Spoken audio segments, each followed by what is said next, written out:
Good morning, everyone, and happy Friday. And if you're watching this on a different day, then happy whatever different day it is. Um, Today, we're going to talk about arithmetic sequences. And yes, it's commonly pronounced arithmetic, even though it's spelled just like arithmetic. Um, Section 10.2 strictly focuses on arithmetic sequences and series. But for today, we're just going to focus on sequences. And then on Tuesday, we're going to be talking about arithmetic series. So all arithmetic means is that it's a fancy schmancy word of saying linear sequences. So all these problems in section 10.3, they're linear. So there's a common difference or a common like increase in the numbers in the pattern. So let's use the pattern that we did yesterday. So we had 15, 11, 7, and 3, and this was the equation I created from yesterday's video. If you haven't seen it, you should go watch it because you're going to feel very lost. I would recommend doing that first before starting 10_3 if you haven't completed 10_2 yet. So, and what I want to find out, what we want to do today is figure out how I got this, and were you able to get it? If you did, how did you do it? If not, how do we do this? And so again, this is strictly on linear sequences. And so looking at this, what's happening from 15 to 11 and 11 to 7 and 7 to 3 and so on, so on, so on. It keeps decreasing by 4. So there's a common difference. In other words, the common difference, which we're going to use d as a variable, is equal to mean slope. Here's the equation. Now, how do we get this? So, and why is this a 19? So if you look at the pattern, if we bring this pattern back here, if you look at the pattern, notice that 15 is the first number of the pattern, 11 is the second number, third number, and so on, so on, so on. Right? So these are our n's, and these are our a sub n's. Why is this a 19 here? Where would it be in this table? So it would actually be right before the 1. I'm going to dot it because it's technically not part of the pattern. And what would the n value be? It's 0. So I probably should have dotted that too, but whatever, I don't feel like redoing it. N and a sub n. And so it's like, well, okay, but why are they using the 0th term in the equation? Well, that's because look at the way this form is in. It looks just like, in fact, it is mx plus b. And what did b represent? The y-intercept. And when you have the y-intercept, no matter where the y-intercept is, what is the x value for any y-intercept? It's 0. So they're using the 0th. By they, I mean me. I was using the 0th term when I was making my equation. So I had to think about kind of like what would have been in my 0th term.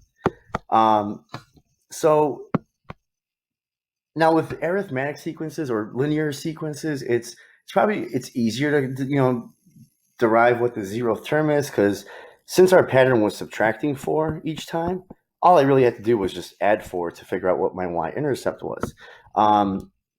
But when we get to geometric sequence, it's a little harder to do, and also sometimes you're given random parts of a sequence, and you have to figure out what the first term is, and we don't really use the 0th term. So we're going to use a different way, okay? And I introduced to you the explicit formula for arithmetic sequences. For right now, just think of this as this is the formula for arithmetic sequences. There is another one. It's called the recursive formula. That is something we will get to another time. All right, so here is the general formula. Now, this looks complicated, but it's really, really not too bad. And so A7, I mean, it kind of looks just like what I had. So let's see, what do these components mean? Well, this is saying we're adding a sub n, so to find the nth term of a general pattern or sequence, we have to take the common difference. We saw this letter up here. We have to take the common difference,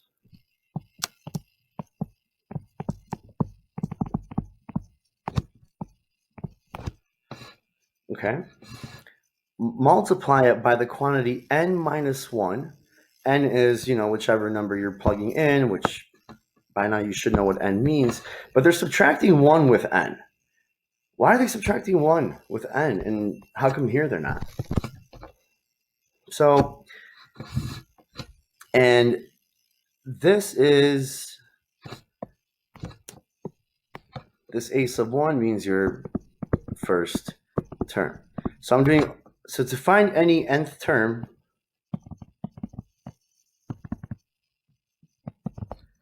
I'm going to take the common difference, multiply by the quantity n minus 1, and then I'm going to add the first term to that. So the reason they have this part here is because in the original one, when we had y equals mx plus b, which really isn't mx plus b, it's really dn plus a sub 0. Okay, this is mx plus b, but in sequence language. So we were adding a sub 0, in other words, the y-intercept. So if I wanted to find a sub 2, for example, and you plug in 2 in here, you're going to get 11. So it works. If I didn't use that, if I added a sub 1 instead, which is 15, which is what we're supposed to be doing in this formula, if I didn't do n minus 1 here, and I wanted to find the second term, I wouldn't get 11. I wouldn't be getting 11. I would get 7. I would be getting the next term over. And even though we're plugging a 2 in, we should be getting 11. We don't. We get 7 instead. So to compensate, they're kind of saying whatever number you're plugging in, go 1 back and then add the first term. So, and again, I'm sure some of you are probably like, well, why do we have to do all this minus 1 and add the first term? Why don't we just add the y-intercept or the 0th term? And again, it's because it's going to be a lot easier with future problems. This is kind of the general way that we see this, and also because it's technically irrelevant to use the y-intercept in a sequence because we don't have the 0th number of a pattern. Anyway, all you need to do is find the common difference, which is -4, and you need to find a sub 1, which is the first term, which in that pattern was 15.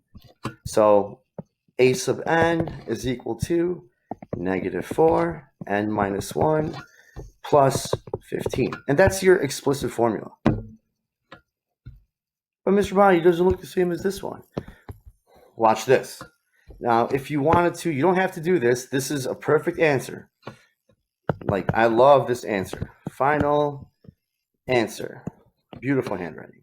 So, but if you wanted to write it in slope-intercept form for whatever reason, or just because if you don't believe that this is the same thing, watch what happens when I distribute the -4. And then add the 15. And oh my God, look at that. I get the same thing. It's the same answer. So that's all we're doing. And then in the homework, let's look at some examples. I'm not sure how far I am into this video, but whatever. So this is number 8, number 23 from today, from 10_3. Whoa. Chill. Okay. Just not looking for trouble here, computer. So this is from 10_3. And they give you a set of patterns and they're asking for you to find the 11th term, which again, this is the teacher's edition, so we know that we should get this as an answer. So what's happening from here to here? Again, I need to find the common difference first, and I need a sub 1. A sub 1 is pretty easy. It's right there, 0.07. And what's happening each time is we're adding 0.05 each time. Okay, so our common difference is 0.05. Now let's recall the equation from earlier, a sub n. Again, this is the explicit formula. So this would be our formula, plus 0.07. This is our formula. That's not what they're asking, but there might be some problems where you will need to write the equation or the formula. We didn't have to for this, but writing the formula is going to help you find any nth term, which in this case is 11. So find the 11th term, that's a sub 11. Just plug that in.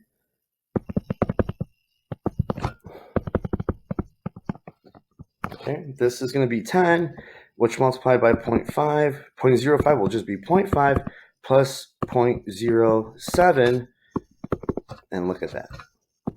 We get 0.57. Cool. All right.